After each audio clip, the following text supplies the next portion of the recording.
అన్ని కూడా ప్రజలవే, దాంట్లో కూడా ప్రతి ఒక్కరు దళితులే. ఇప్పుడు ఉమ్మడిగా వచ్చి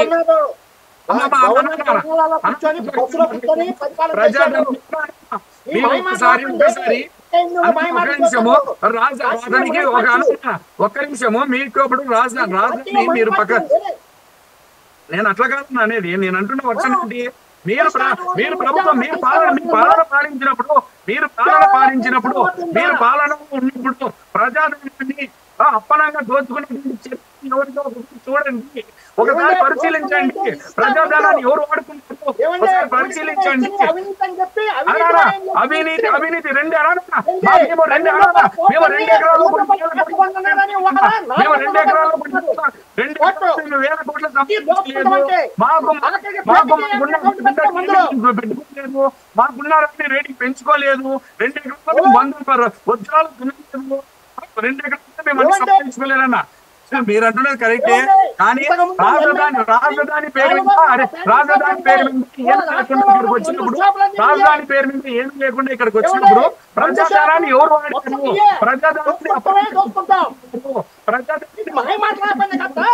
మరి రాజధాని లేనప్పుడు రాజధాని మీరు రాజధాని గురించి ఎవరు నవ్వుతారన్నా? ప్రజలు ఆల్రెడీ నవ్వినారు, ప్రజలు ఆల్రెడీ నవ్వడం జరిగింది. వాళ్ళు ఓటు మీకు బుద్ధి చెప్పడం అన్ని జరిగినాయనా? ఇంకా ఏం చూద్దాము? ప్రజలకు వదిలేస్తున్నాము, న్యాయ నియంత్రణ ప్రజలకు వదిలేస్తున్నాము.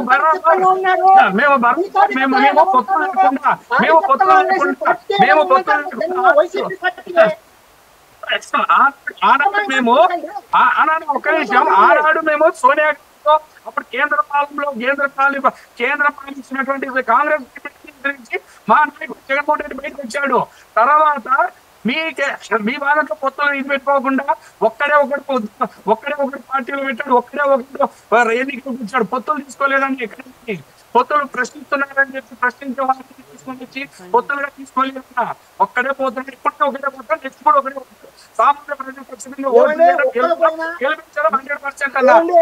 బీజేపీతో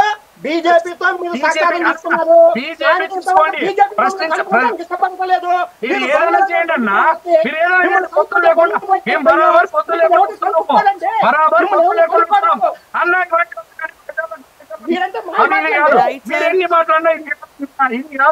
సార్ రాము గారు మీరు చెప్పండి, ఇప్పుడు మూడు పార్టీలు అలయన్స్ తీసుకున్నప్పుడు సీఎం అభ్యర్థిగా ఎవరయ్యే అవకాశం ఉందంటారు? అమ్మా ఇప్పుడు వాళ్ళు కానీ వీళ్ళు కానీ ఎవరని చెప్పినా చంద్రబాబు నాయుడు గారు సీఎం అని చెప్పడం జరిగిందమ్మా. దానికోసం పెద్ద దీనికి డిస్కషన్ అక్కర్లేదు. ఇవాళ వైసీపీని ఇవాళ దాకా బీజేపీతో అంతగాకిన వైసీపీ పార్టీని ఇవాళ ఏ పార్టీ కూడా కలుపుకుంటానికి కానీ ఇష్టపడతలేదు. వీళ్ళకి ఏదన్నా దమ్ము ధైర్యం ఉంటే ఏదన్నా పార్టీతో కలుస్తానంటే వీళ్ళు ఒత్తుకు పొమ్మనే పరిస్థితి. తెలుగుదేశానికి ఆ పరిస్థితి లేదండి. తెలుగుదేశం నిజాయితీగా ఉంది, అన్ని రకాలుగా ఉంది. ఆ రోజు ఈ వైసీపీ పార్టీ చెప్పింది ఊరికినే ఇచ్చిన ఇసుకలో అవినీతిమయం అన్నాడు. ఇవాళ అవినీతిమయం చేసి ఇసుక ఎక్కడ పోతుందో తెలియని పరిస్థితి. ఆ రోజు 12 రూపాయల కోట తీసుకొని జనాలందరూ దోసుకుంటున్నారన్నారు, 50 రూపాయలకు అమ్ముతున్నారని చెప్పి ఆ రోజు పెద్ద రంకెలేసిన ఈ యొక్క వైసీపీ ప్రభుత్వం, ఈ నాయకులు వాళ్ళ 200 రూపాయలకి పేటీఎం అకౌంట్ కూడా లేకుండా అడ్డగోలుగా దోసుకుంటున్నా. ఎవరు ఏదన్నా ఉందంటే ఈ వైసీపీ పార్టీ అని చెప్పి జనం అంతా చెప్పుకున్నారంటే ఇంకా మీ మాయ మాటలు అబద్ధాలు జనం నమ్మే పరిస్థితి లేదు. అదేనా మేమంటున్నది? అదే మేమంటున్నది కూడా అదే. జనం నమ్మే పరిస్థితిలో లేరు. మాయమాటలు జనం నమ్మే పరిస్థితి లేరన్నా. మాయమాటలు ఇంకా నమ్మే పరిస్థితిలో లేరు. అందరికీ తెలుస్తా ఉంది, అందరికీ తెలుసు అన్న. నమ్మే పరిస్థితులు ఎవరు లేరన్నా. ఈ యొక్క బీసీ ఎస్సీ ఎస్టీ మైనార్టీ దళితులకు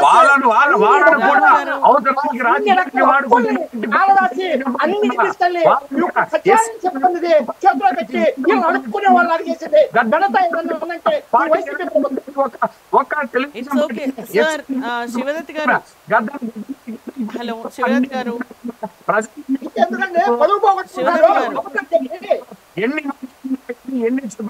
ఇప్పుడు కూటమి, హలో శివదత్ గారు, ఇప్పుడు ఈ కూటమి వల్ల సీట్లలో కేటాయింపుల మీద వీళ్ళకి క్లారిటీ ఉందంటారా?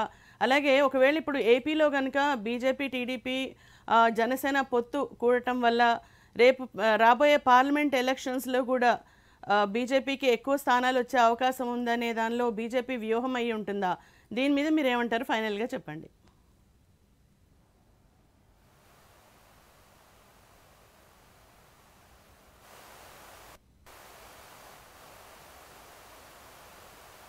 సార్ మీ వాయిస్ రావట్లేదు.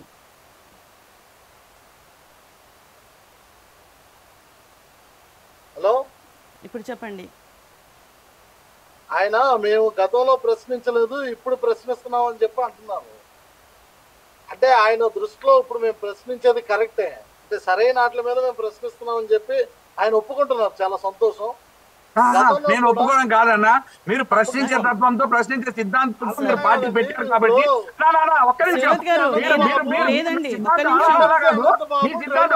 మా పార్టీ స్టాండ్ అన్నా ఒక్క నిమిషం మా పార్టీ స్టాండ్ అన్న మా పార్టీ స్టాండ్ వచ్చి సామాన్య ప్రజలకు ఉపయోగపడే దిశగా మా పార్టీ స్టాండ్ మీ పార్టీ స్టాండ్ వచ్చి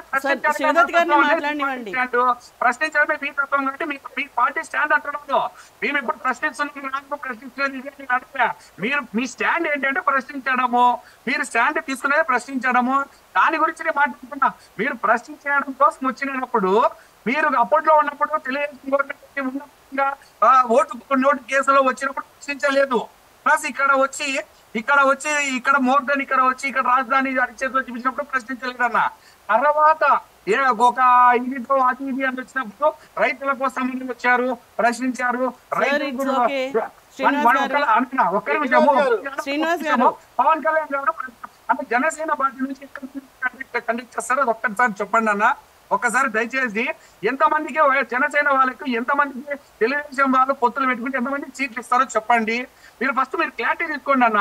నిన్నక మొన్న తెలుగుదేశం జనసేన కలిసి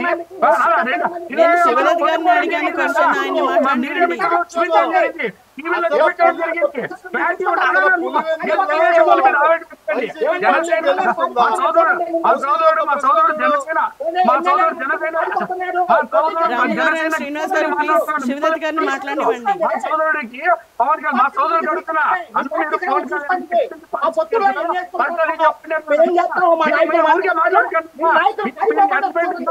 మీ తెలుగుదేశం వాళ్ళు మాట్లాడుతున్నారు. మీరు జనసేన వాళ్ళు కూడా జనసేన వాళ్ళు కూడా మోసం చేస్తున్నారు. జనసేన తత్వాన్ని కూడా మీరు వాడుకుంటున్నారు.